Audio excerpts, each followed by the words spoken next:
ঘুরতে কে না ভালোবাসে, তাই ফ্যামিলির সাথে চলে গেছিলাম একটা সুন্দর মুহূর্ত কাটাতে, একটা সুন্দর ট্রিপে। সেই এক্সপিরিয়েন্সই রইল তোমাদের সামনে, দেখতে ভুলো না কিন্তু। হ্যালো গাইস, তো আজ থেকে জার্নি স্টার্ট। তো এখন কলকাতা এয়ারপোর্ট পৌঁছালাম। চলো ইমিগ্রেশনটা করে নিই, ঢুকে যাই, তারপরে তোমাদের সাথে আবার দেখা হচ্ছে। Stay tune. কমপ্লিট। এবার যাচ্ছি ব্যাগেজ কাউন্টারে, ব্যাগেজটা দিয়ে দিই, তারপরে আবার তোমাদের সাথে কথা হবে।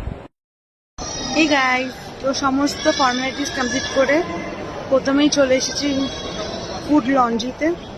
দেখো কোয়ান্টিটি দেখো, আই মিন সিরিয়াসলি কলকাতায় এত অল্প কোয়ান্টিটি দেয়, মানে কিছু বলার নেই। সো এটার প্রাইস হলো 660, এটার সাথে